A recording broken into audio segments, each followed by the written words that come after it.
میرا خیال ہے وہ پہلے ہی متفق ہیں. وہ متفق اس بات پہ ہیں کہ جو نام دیا جائے گا فیصلہ سازوں کی طرف سے وہ یہ سب مانیں گے.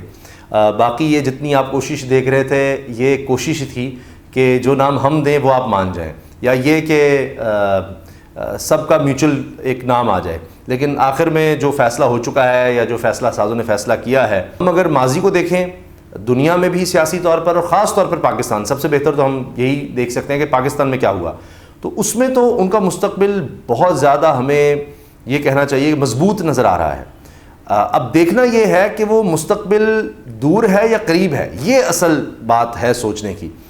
وہ اس لیے کہ دیکھیے ہم نے پاکستان پیپلز پارٹی کے حوالے سے دیکھا, بینظیر بھٹو صاحبہ ضیاء دور میں آپ دیکھیے کہ ملک سے چلی گئیں, پھر جب آئیں تو اتنا بڑا استقبال آج تک کسی کا نہیں ہوا پاکستان کی ہسٹری میں کسی لیڈر کا جس طرح سے ان کا ہوا تھا, اور وہ اس وقت بالکل نوجوان تھیں. پھر اسی طرح سے دوبارہ مشرف دور میں باہر جاتی ہیں, پھر آتی ہیں, یہی نواز شریف صاحب کا ہوتا ہے.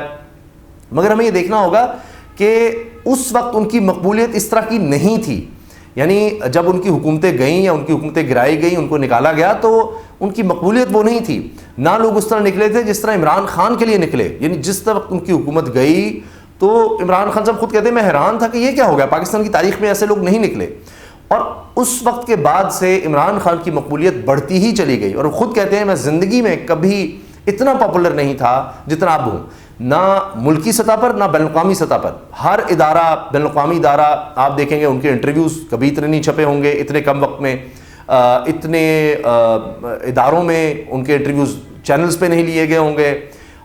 ہر سطح پر, نہ وہ سوشل میڈیا پر, پہلے بھی کہا جاتا تھا سوشل میڈیا کے جناب یہ پارٹی ہے, لیکن اتنی مقبول پہلے کبھی نہیں تھی. آپ ٹک ٹاک آپ دیکھ رہے ہیں, فیوچر میں نوجوانوں میں سب سے زیادہ ٹک ٹاک مقبول ہے, یوٹیوب, فیس بک, وہ تو ہے. جلسوں میں دیکھ لیں, ضمنی الیکشنز میں دیکھ لیں حکومت سے نکالے جانے کے بعد. تو اب تو ان کی مقبولیت بڑھنی ہے. واپسی کب ہوتی ہے یہ دیکھنا ہے. میرا اپنا تجزیہ یہ ہے, دیکھیے آگے تو اللہ بہتر جانتا ہے, تجزیہ یہ ہے کہ اب ٹیسٹ کرکٹ کا دور نہیں رہا, اب T20 کا دور ہے. تو چیزیں بڑی تیزی سے بدلتی ہیں, اور جس طرح آپ نے دیکھا کہ میاں نواز شریف پہلے سسٹم سے آؤٹ ہوئے تھے, تو آپ کہہ سکتے ہیں 10 سال لگے تھے ان کو ایک طرح سے واپس آنے میں, یا 8 سال. 99 کے بعد 2008 سے کچھ عرصہ پہلے وہ آئے جس میں کہا گیا لکھ کر وہ دے کر گئے تھے, وہ معاہدہ انہوں نے توڑا, پھر سعودی گورنمنٹ کو سامنے آنا پڑا کہ جی بالکل انہوں نے معاہدہ کیا تھا کہ یہ پالیٹکس سے باہر رہیں گے 10 سال کے لیے, اور وہ ریٹن ایگریمنٹ تھا. تو اس سے پہلے ان کی واپسی ہو گئی تھی. اور اب آپ دیکھیے ان کی تو خیر وہ بات پتہ لگتی ہے, خواجہ آصف صاحب کہتے ہیں جی 2019 میں ہی ہمارے ساتھ ڈیلز شروع ہو گئی تھیں. تو نواز شریف صاحب جب آؤٹ ہوئے کتنی تیزی سے نہیں ہوئے, تو ان کا کمپیریزن اگر آپ عمران خان صاحب سے کریں گے تو مقبولیت میں موازنہ بڑا مشکل ہے, بہت زیادہ.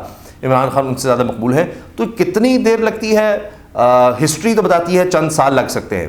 شریف صاحب مجھے لگتا ہے کسی نہ کسی سٹیج پر واپس تو آئیں گے, لیکن وہ وزیر اعظم کی دوڑ میں مجھے کہیں نظر نہیں آتے. اور ان کے کیسز ان کو لکھ کر, یا جس طرح ہوتا ہے نا کہ ایگریمنٹ دوبارہ سے صرف وہی نہیں گارنٹی کے طور پر کرنا ہوگا کہ آپ صرف ایک صورت میں واپس آ سکتے ہیں کہ آپ کسی طرح سے بھی پرائم منسٹر کے امیدوار نہیں ہوں گے. اور جب وہ اپنی یہ خواہش مان جائیں گے اور بالکل ایک طرح سے یہ ثابت کر دیں گے کہ وہ کہیں بھی پرائم منسٹرشپ کے امیدوار نہیں ہیں,